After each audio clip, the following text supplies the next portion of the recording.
सभा बीच द्रौपदी ने कृष्ण को पुकारा था। सभा बीच द्रौपदी ने कृष्ण को पुकारा था। सभा बीच द्रौपदी ने कृष्ण को पुकारा था। चीर को बढ़ाया के, चीर को बढ़ाया के राज वो बचाते हैं।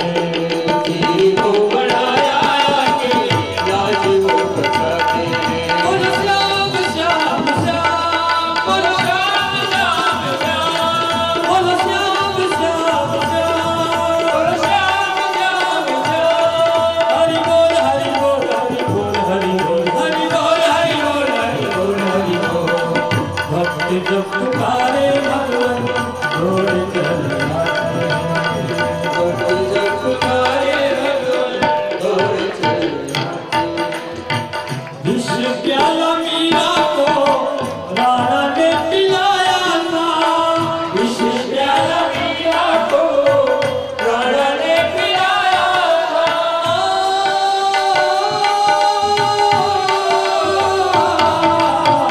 विश्व प्याला मीरा को राणा ने पिलाया था। विश्व प्याला मीरा को राणा ने पिलाया था। विश्व प्याला मीरा को राणा ने पिलाया था। विश्व को बनाने अमृत, विश्व को बनाने अमृत प्रभु दौड़ आते हैं। विश्व को बनाने अमृत प्रभु दौड़ आते हैं। भक्त जब पुकारे भगवान दौड़ चले आते हैं। भक्त जब पुकारे भगवान दौड़ चले आते हैं। बोलो श्याम श्याम श्याम, बोलो श्याम श्याम, बोलो श्याम श्याम श्याम, बोलो श्याम श्याम श्याम। हरि बोल हरि बोल हरि बोल हरि बोल, ओ हरि बोल हरि बोल हरि बोल हरि बोल, हरि बोल हरि बोल हरि बोल हरि बोल हरि बोल हरि बोल हरि बोल हरि बोल हरि बोल हरि बोल हरि बोल हरि बोल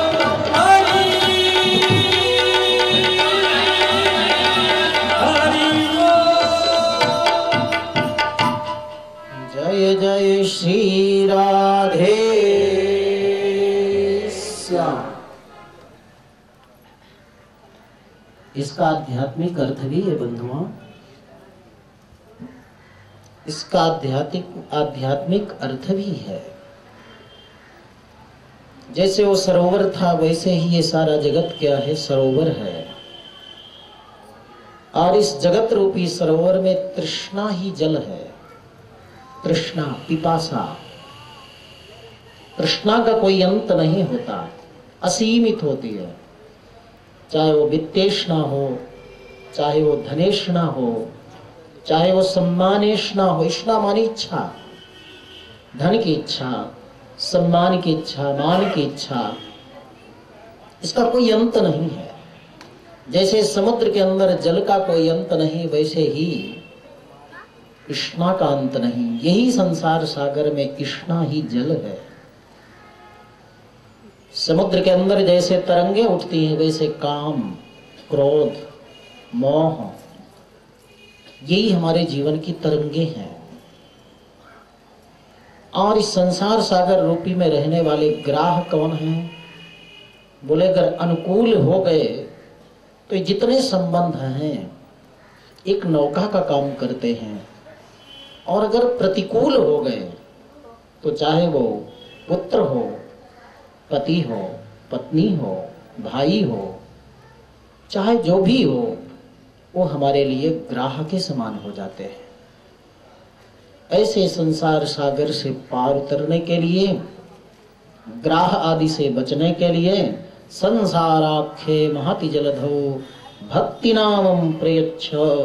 हे प्रभु, अपने चरणों की भक्ति रूपी नौका हमें दे दो, जिससे इस संसार भवसागर से हम पार उतर सके। भगवान की कैसी अद्भुत लीला है। एक बार देवताओं को, असुरों को, दोनों को बुलाया और कहा देखो दोनों तुम भाई भाई हो, पिता एक ही है कश्यप, माँ अलग अलग है दिति और अदिति, फिर तुम लोग झगड़ा क्यों करते हो? मैं तुम्हें एक रास्ता बताता हूं, समुद्र मंथन करो, अमृत मिलेगा, तुम लोग दोनों पी लेना, तो कभी झगड़ा होने पर भी जनहानि नहीं होगी। भगवान को अपना काम कराना था। भगवान का काम क्या था?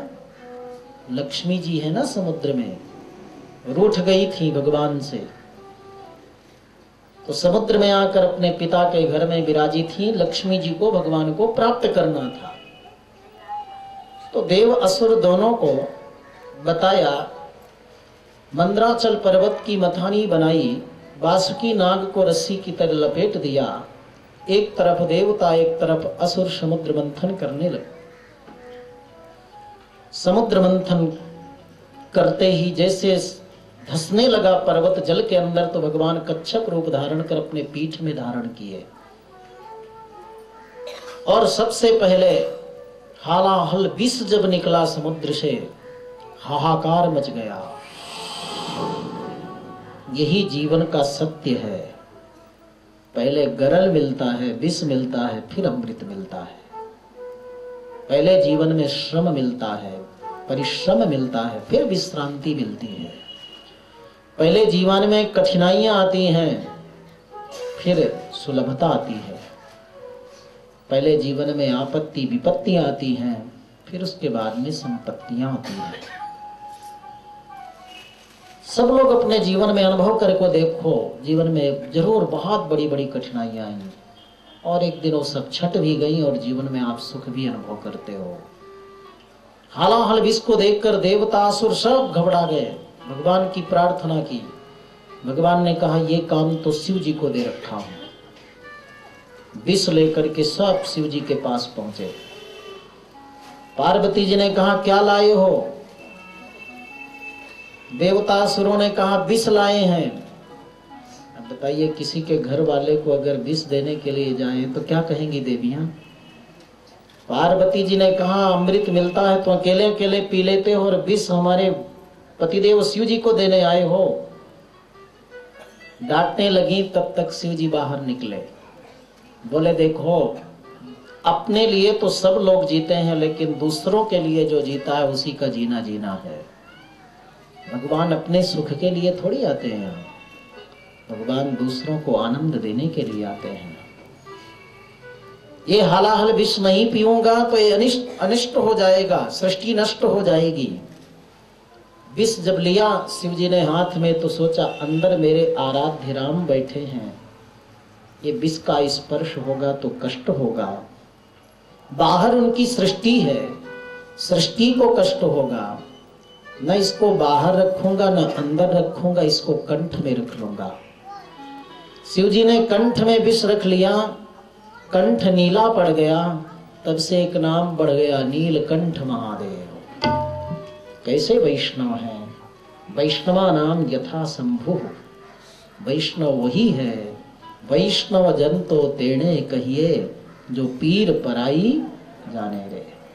वैष्णव वो है जो दूसरे के कष्ट दुख का अनुभव करता है। शिव जी वैष्णव है, दूसरे के लिए विष पान कर लिए। क्या मतलब? जीवन में कठिनाइयां हैं, विषम परिस्थितियां हैं, विपत्तियां हैं, उनको बाहर निकालोगे तो भी कष्ट, अंदर रखोगे तो भी कष्ट। बाहर भी मत निकालो, अंदर भी मत रखो, कंठ में रखो, और कंठ से ही तो भगवान का नाम जपते हैं ना। अर्थात भगवान का नाम जपते रहेंगे तो हमें इस विष को, काम क्रोध मोह, इस सब को पचाने में शक्ति मिलेगी। इसलिए शिव जी ने कंठ में रखा।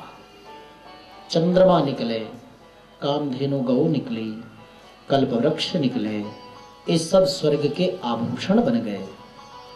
उच्चैश्रवा घोड़ा, इसी प्रकार से कौस्तुभमणि भगवान श्री हरि ने लिया। दरिद्रा देवी प्रकट हुई, उसको कोई लेना नहीं चाहा। तब चारों दिशाओं को चमचमाती हुई दिव्य उज्जवल स्वरूप वाली भगवती लक्ष्मी प्रकट हुई। ततश्चाविर्भूत साक्षात श्री रमा भगवत परा। रंजयंती दिशा कांत्या विद्युत सौदामिनी यथा। भगवती लक्ष्मी के प्रकट होते ही चारों तरफ दिव्य वातावरण हो गया। सब लोग दौड़ पड़े लक्ष्मी जी की तरफ। माता जी हम पर कृपा करिए, आपकी बड़ी महिमा है। आपकी कृपा किसी जीव पर होती है तो वह कुबेर बन जाता है, और किसी पर कृपा नहीं होती तो जंगल का एक वृक्ष बन जाता है। भगवान जानते थे कि जहां लक्ष्मी अधिक आ जावे, विवेक से काम नहीं लिया जाए, वहां कलह होता है। हमारे देश के इतने धनाढ्य और दो ही भाई और इतनी अधिक संपत्ति, फिर भी आपस में विवाद कलह होता है ना। इसलिए भगवान पहले ही जाकर समुद्र के किनारे बैठ गए। सबके अंदर एक एक दोष लक्ष्मी जी ने दिखा दिया। देखो तुम्हारे अंदर दुर्वासा ऋषि क्रोध है, इसलिए जहां क्रोध रहता है वहां लक्ष्मी नहीं टिकती है। इसलिए लक्ष्मी जी की कृपा चाहने वाले व्यक्ति को क्रोध नहीं करना चाहिए। असुरों को देखा, बोले सब तुम्हारे अंदर अच्छा है लेकिन तुम क्रूर बहुत हो, कठोर हो, इसलिए मैं असुरों के पास नहीं टिकती। इसी प्रकार से देवताओं को कहा तुम में सब अच्छे गुण हैं लेकिन एक दोष है कि विपत्ति आने पर तुम घबरा जाते हो। जहां विपत्ति रहती है वहां पर लक्ष्मी जी की कृपा, विपत्ति आने पर घबराता है व्यक्ति तो लक्ष्मी जी नहीं टिकती हैं। देवताओं ने, असुरों ने कहा अच्छा माता जी आप ही बता दीजिए आप कहां विराजना चाहती हो। लक्ष्मी जी ने कहा देखो जो सामने बैठा है ना चार हाथ वाला, उससे प्रार्थना करो, अगर वो स्वीकार कर लेगा तो उसके साथ चली जाऊंगी। भगवान तो ही चाहते थे, सबने प्रार्थना किया। भगवान ने कहा इच्छा तो नहीं है लेकिन आप लोग कह रहे हो तो ले लेते हैं। मन मन भावे मोड़ बुलावे वाली बात हुई। लक्ष्मी जी को लेकर भगवान चलने लगे तो दरिद्रा देवी प्रकट हुई। पहले मेरी व्यवस्था करिए तब लक्ष्मी की व्यवस्था करिए। भगवान ने कहा अगर मैं इस दरिद्रा को कह दूं कि तुझे नहीं ले चलूंगा तो ये दरिद्रा पहले ही मेरे वैकुंठ में पहुंच जाएगी। दरिद्रा क्रोधित हो गई, बोली क्यों, मैं अच्छी हूं या लक्ष्मी अच्छी है बताओ।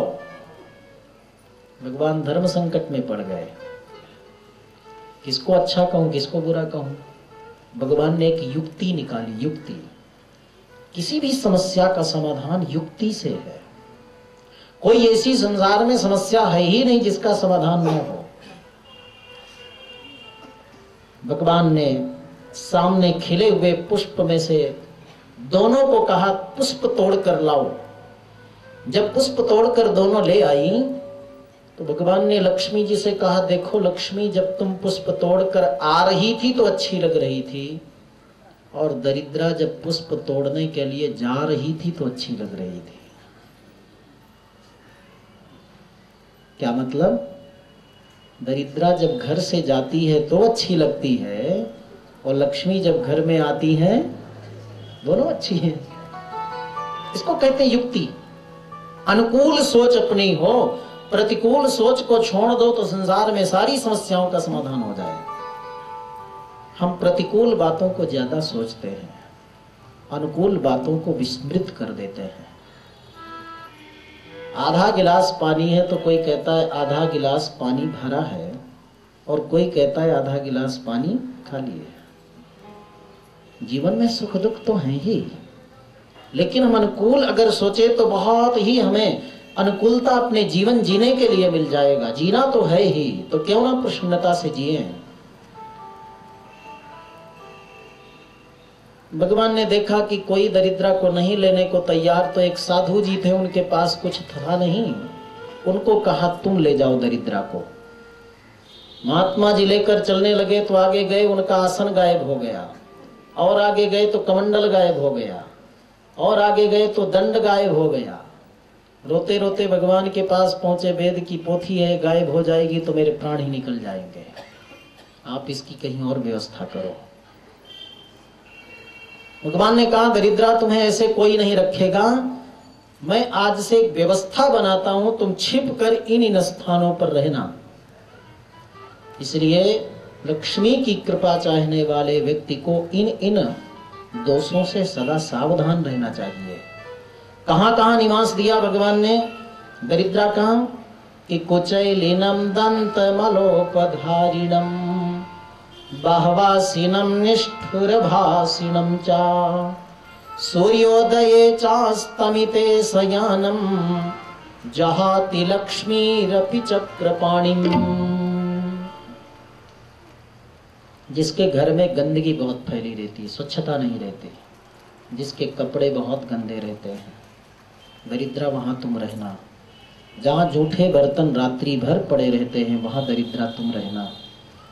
जहां लोगों में परस्पर कलह होता हो, झगड़ा होता हो, वाद विवाद होती हो, वहां दरिद्रा देवी तुम रहना, वहां लक्ष्मी नहीं टिकती। जहां पर सूर्यास्त के समय दीपक नहीं जलते, दरिद्रा तुम जाकर वहां निवास करना। जहां बड़ों का आदर सत्कार नहीं होता, वहां दरिद्रा तुम निवास करना।